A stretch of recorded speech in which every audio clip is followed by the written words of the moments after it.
this video I would like to talk about walk-in souls, and I drew this picture to help you guys understand the walk-in souls concept. So this represents the soul that's in the human vessel, and this represents the walk-in soul. And this over here represents the planet in which the walk-in soul comes from, and it's the Pleiadian planet, as you can tell by the artistic notes and the bright colors. And this also represents, this line represents the soul that's in the human vessel slowly leaving its body and returning to the higher realms where its fellow souls are waiting for him or her. So, with the walk-in soul theory, there are a lot of different situations for it.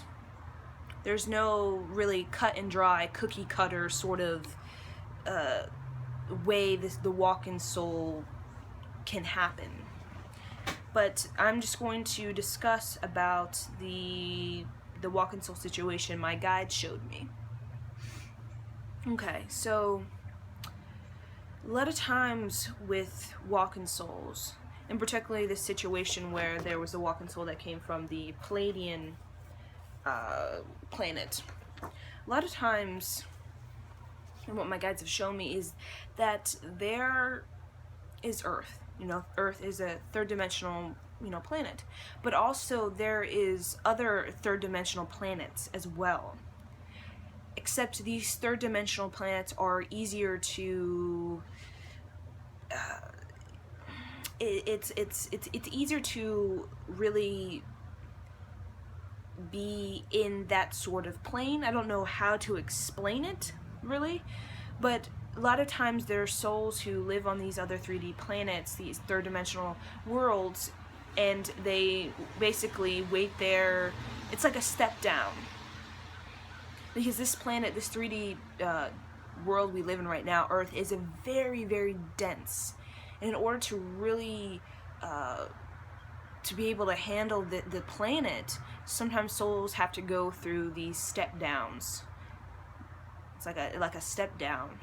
So a lot of times before souls incarnate, especially new souls that do not have many lives here, or really any lives, that mainly reside on like the Pleiadian planet, they have a step down, which is they reside on another 3D planet to really get accustomed to that density, which is actually a lighter, not so heavy compared to our density, because Earth is very dense. It lives there, and it experiences its own experiences while it's really preparing to be incarnated on the planet Earth in this density, really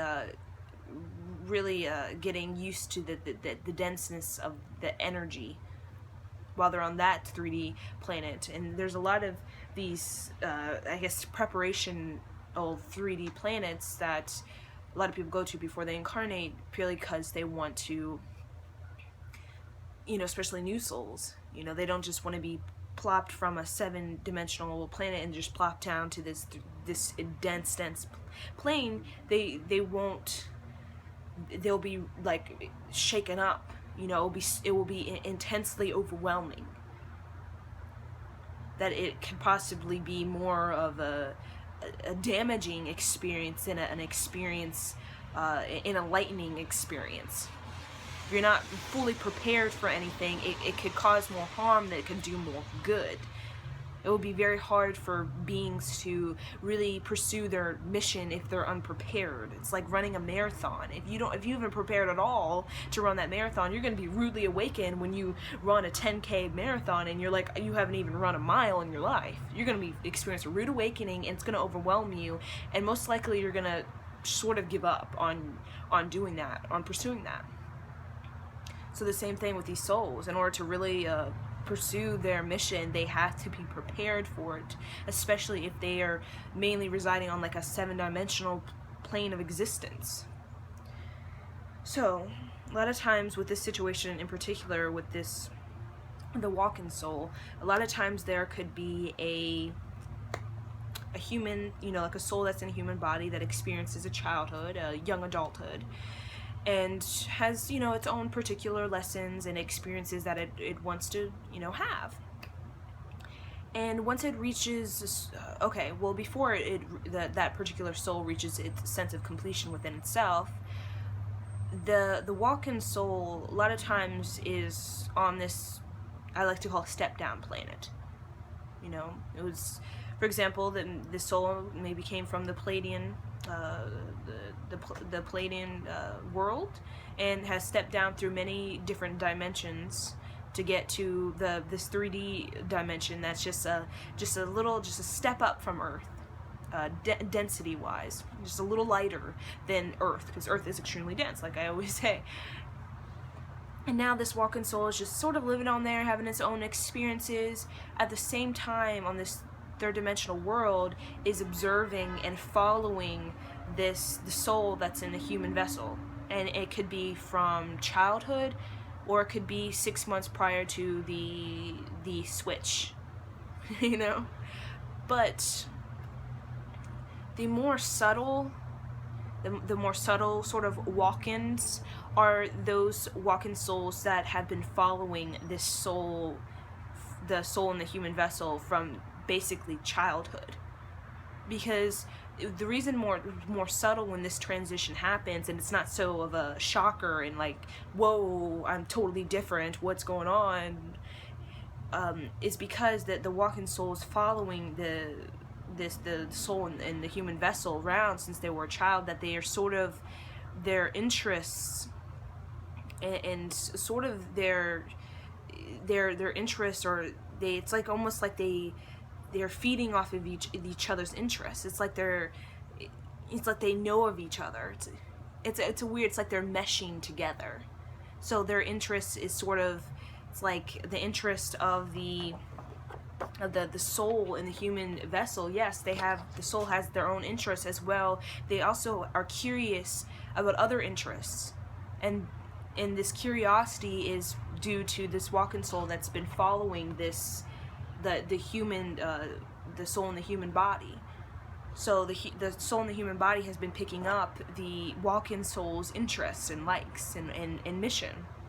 So they're feeling a curiosity with things. Like, let's say, for example, the soul in the human vessel has goals to, you know, make a lot of abundance in a career that involves, I don't know, let's just say starting their own sort of construction company, you know? And this soul over here is into wanting to start a business involving music. So this individual in the soul in the human vessel, you know, is building their construction company and creating their abundance in that, while at the same time having this curiosity for music. And they're maybe not even musically inclined at all, but they just have this curiosity. It's because they're meshing and it's like melding together with this walk-in soul. So when the switch happens, it's like they become like almost like one and the same. The soul in the human vessel and the walk-in soul, it's like they become best buddies where they like know everything about each other.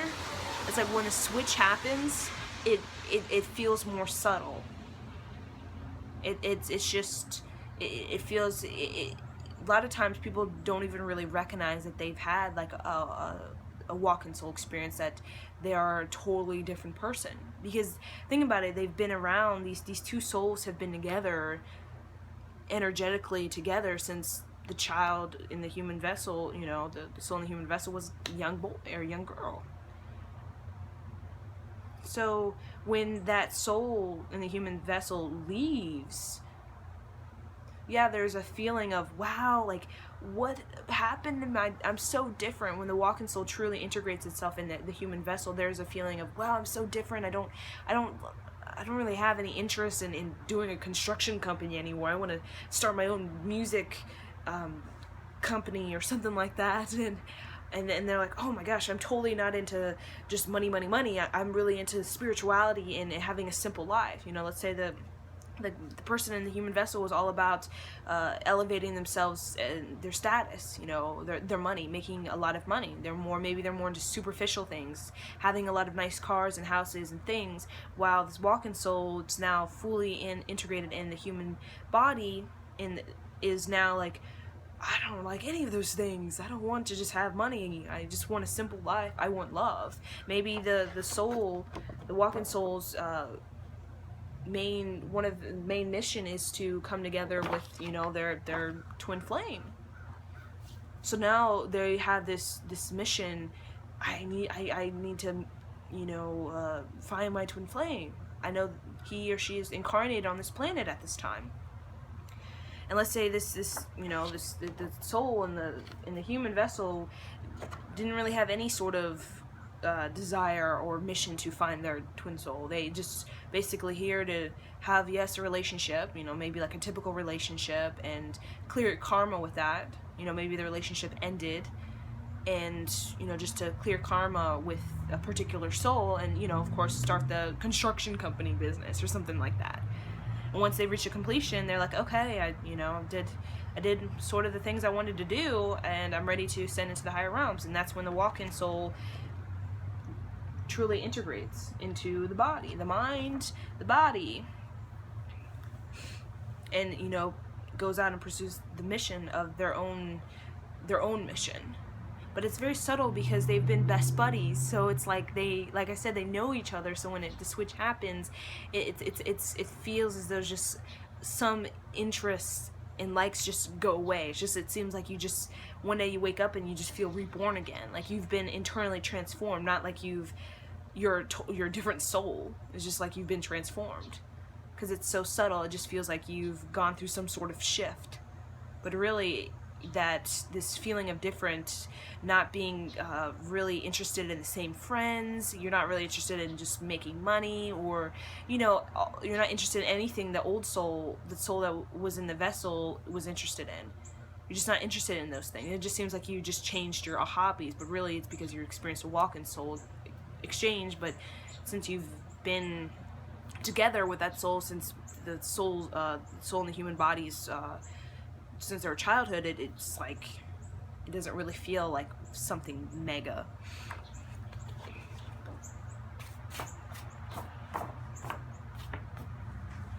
So yeah, I feel like that's pretty much everything I would like to say right now about walk-in souls.